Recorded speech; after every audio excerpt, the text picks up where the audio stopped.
Sobat Halo Indonesia, kali ini tim redaksi Halo Indonesia sudah berada di Sulawesi Selatan, tepatnya di Toraja. Dan kami menginap di Toraja Heritage Hotel. Sobat Halo Indonesia, kali ini tim redaksi Halo Indonesia akan mengajak sobat semua untuk mengunjungi Provinsi Sulawesi Selatan, tepatnya di Tanah Toraja. Tapi sebelumnya, jangan lupa untuk like dan subscribe channel YouTube Redaksi Halo Indonesia dan bunyikan loncengnya agar kalian tidak ketinggalan keseruan lainnya. Jadi objek wisata sejarah lainnya seperti ada di Bori Kalimbuang di sana, ada megalithic stone yang sangat unik yang tidak dimiliki oleh daerah lain. Kemudian lanjut ke sana ke Batu Tumonga, ada begitu bagus pemandangan dari sana Batu Tumonga, kelihatan hampir seluruh Toraja kelihatan.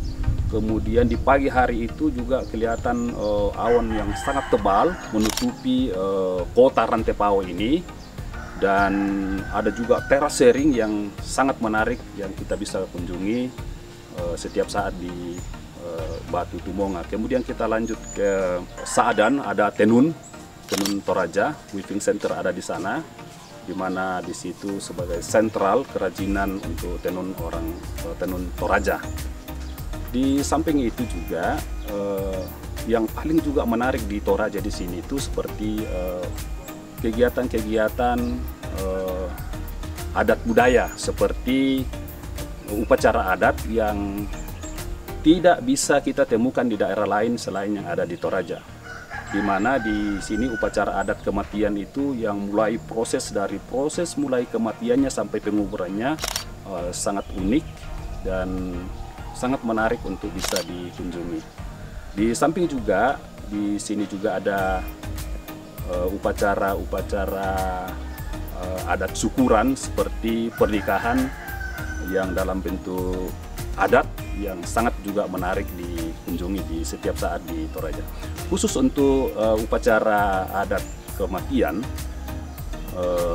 funeral ceremony itu sebenarnya ini tidak terschedulkan bahwa bulan ini baru ada. Hampir setiap saat di Toraja itu ada.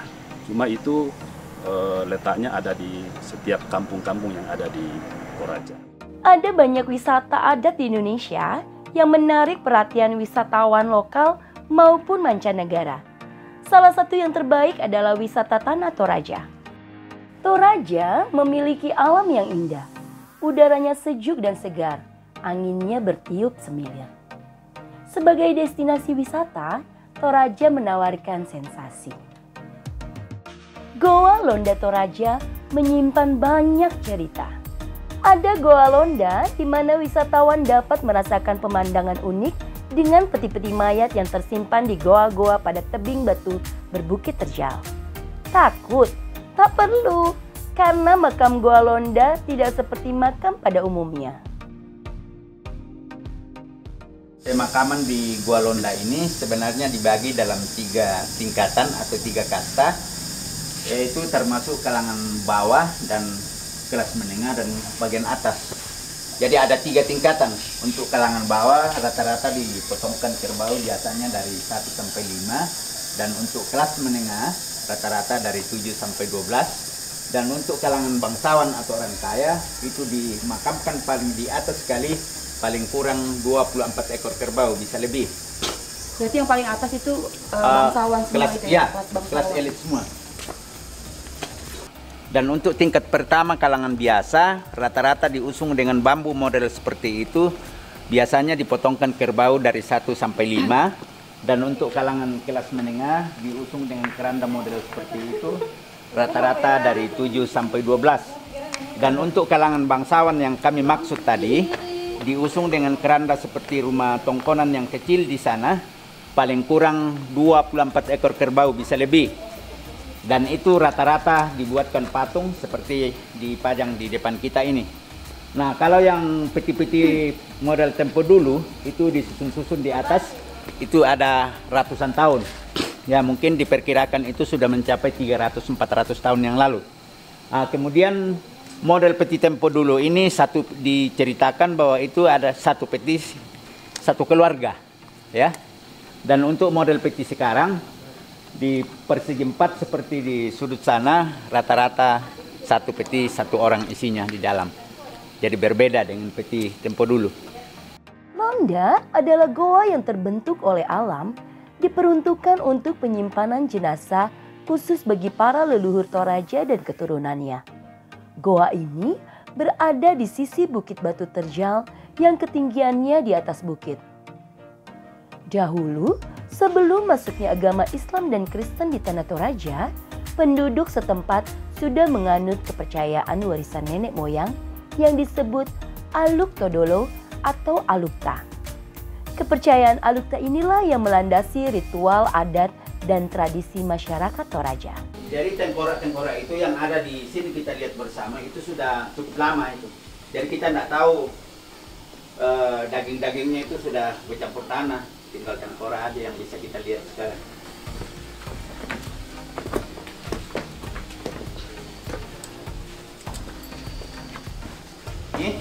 Jadi rata-rata pemakaman di dalam gua di bawah sini di kelompok-kelompok seperti di atas, ya. Artinya satu kelompok itu satu keluarga. Mengapa di kelompok-kelompok demikian? Maksudnya supaya mudah dikenal pada saat datang ziarah begitu, ya. Ziarah itu berupa air minum, siri, rokok, snack-snack dan lain sebagainya. Ini mereka itu ya Pak ya? Ya. Yang di atas ini? Ya. Ada juga yang diselip-selipkan di atas itu, ya.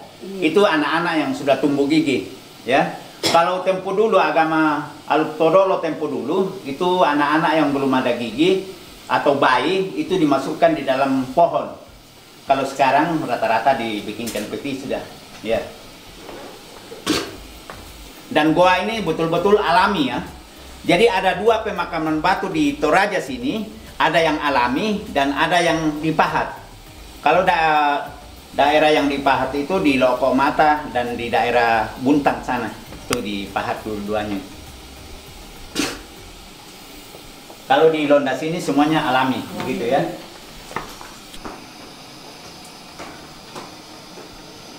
Pemakaman di Toraja sini sekarang ada 5 macam. Ada 5 macam. Yang pertama ada yang memakai gua batu seperti ini. Yang kedua ada yang ditanam di dalam tanah. Dan yang ketiga untuk pemakaman bayi itu ditempatkan di dalam sebuah pohon. Yang keempat ditempatkan di dalam gua batu tapi dipahat. Yang kelima terbuat dari semen, ya. Atau dalam bahasa lasimnya sekarang itu patane.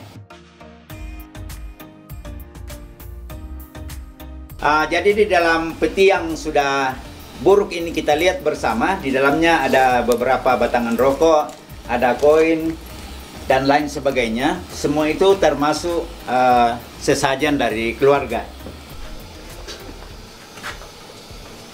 Mereka mau menikah tapi tidak direstui orang tua karena masih hubungan keluarga, masih sepupu sekali. Jadi kalau di Toraja sini sepupu sekali itu masih dianggap saudara. Adanya larangan dari orang tua tadi, mereka terpaksa bunuh diri atau menggantungkan diri dari sebuah pohon dan setelah itu meninggal, mereka dimakamkan sini berdua.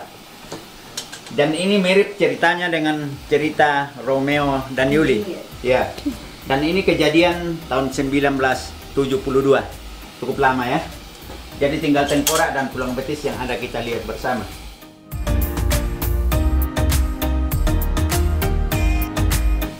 Ada beberapa peti-peti mayat yang sudah hancur dan jatuh ke bawah.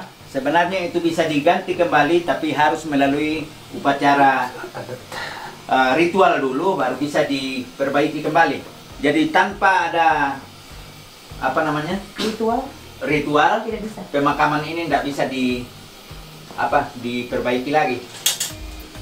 Jadi ada namanya acara mak nenek ya. Mak nenek. Ya. Mak nenek dalam bahasa Toraja. Berarti itu pengulangan apa gitu Pak? Ya, termasuk memperbaharui kembali baju-baju yang sudah sudah lama, biasa diganti baju atau peti dan lain sebagainya. Itu namanya acara mak nenek atau ritual. Jadi pemeliharaan. Ya. Tapi kalau di Londas ini jarang-jarang dilakukan. Kalau di tempat bagian ke atas sekali setahun itu. Ya, bukan di daerah Pangala. Ya. Setiap tahun itu Pak diadakan. Jadi ganti baju, ganti apa semua diperbaharui. Tapi kalau di sini tidak ya Pak? Di sini jarang-jarang dilakukan. Biasa juga ada, tapi agak lama biasanya.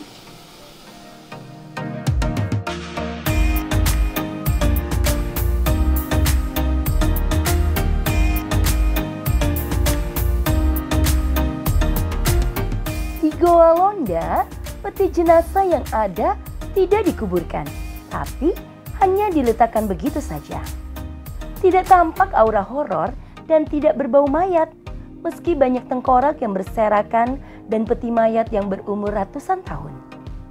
Kondisi dalam goa juga tidak panas sama sekali, justru berhawa sejuk dan sepoi-sepoi. Setiba di objek wisata Goa Londa, pengunjung disambut beberapa orang pemandu wisata atau tourist guide. Mereka membawa lampu Petromax yang dapat dipilih oleh pengunjung. Menyewa Petromax bersama pemandu wisatanya dikenai biaya kurang lebih Rp25.000 per orang. Para pemandu wisata di sana rata-rata masih memiliki hubungan keluarga terhadap jasad orang-orang yang dimakamkan di dalam goa. Di depan area Goa Londa terdapat banyak sekali tau-tau atau patung dalam bahasa Toraja yang menyerupai wajah asli orang yang meninggal. Secara tradisi Toraja, sebelum jenazah dibuat patung, keluarga yang berduka harus melakukan ritual pemotongan kerbau sebanyak 24 ekor. Tidak hanya tau-tau saja yang berada di dalam goa, pemandangan peti-peti jenazah atau erong di dinding bukit pun mempesona. Peti tersebut disokong dengan kayu khusus agar tidak jatuh. Erong merupakan peti mati dari para bangsawan. Semakin tinggi letak petinya di dalam goa, maka semakin tinggi pula derajatnya. Untuk yang sampai ke atas itu lewat mana Pak? Gunung di sana naik ke atas, begitu sampai mayat di pojokan atas, mayat diikat, kemudian diolor turun ke bawah pakai tali.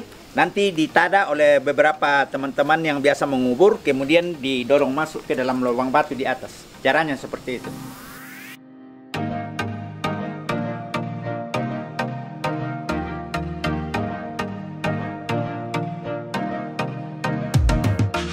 Patung Yesus Buntu Burake. Jika Brasil punya patung Christ the Redeemer atau Kristus Sang Penebus, maka Indonesia punya patung Yesus Buntu Burake. Patung Yesus Buntu Burake memiliki nama patung Yesus Kristus Memberkati. Lokasinya di Kota Makale, Tanda Toraja, Sulawesi Selatan. Patung Yesus ini tidak kalah megahnya dengan patung serupa yang ada di kota Rio de Janeiro. Bahkan patung yang berada di ketinggian 40 meter menghadap Kota Makale ini adalah yang tertinggi di dunia. Kawasan objek wisata religi Buntu Burake dikelilingi oleh 4 kampung, yaitu Kampung Buisun di sebelah utara, Kampung Lea di sebelah timur, Kampung Limbong di sebelah selatan, dan Kampung Burake di sebelah barat. Usai trekking dan berfoto di area patung Yesus Buntu Burake, wisatawan juga bisa sekaligus menjelajah Goa Bunda Maria di dekatnya. Kampung adat Ketekesu. Ketekesu adalah salah satu objek wisata Toraja yang wajib dikunjungi. Ketekesu merupakan suatu desa wisata di kawasan Tanah Toraja yang dikenal karena adat dan kehidupan tradisional masyarakat dapat ditemukan di kawasan ini. Di dalam Ketekesu terdapat peninggalan purbakala berupa kuburan batu yang diperkirakan berusia 500 tahun lebih. Di dalam kubur batu yang menyerupai sampan atau perahu tersebut, tersimpan sisa-sisa tengkorak dan tulang manusia. Hampir semua kubur batu diletakkan menggantung di tebing atau gua. Selain itu, di beberapa tempat juga terlihat kuburan megah milik bangsawan yang telah meninggal dunia. Ada beberapa alasan kenapa Ketekesu jadi kampung adat terpopuler di Indonesia. Yang pertama, daya tarik utamanya adalah deretan tongkonan dan lumbung atau alang di dalam kawasan desa adatnya. Yang kedua, terdapat museum yang berisi koleksi benda adat kuno Toraja di dalamnya, seperti ukiran, senjata tajam, keramik, benda merah putih yang pertama kali berkibar di Toraja. Yang ketiga, Ketekesu merupakan cagar budaya dan pusat berbagai upacara adat Toraja, seperti rambu solo, rambu tuka, dan lain-lain. Yang keempat, agak seram sih, tapi kamu bisa melihat makam adat di Ketekesu. Ada banyak jenazah beserta hartanya yang berusia selama ratusan tahun. Yang kelima, harga masuk ke kawasan Ketekesu sangat terjangkau, sekitar Rp10.000 per orang. Yang keenam, gak lengkap rasanya main ke desa adat tanpa membeli oleh-oleh khasnya. Semuanya antik, unik dan cantik. Dan yang ketujuh, banyak tempat instagramable yang bisa ditemui di sini. Tapi tetap patuhi aturan yang berlaku ya.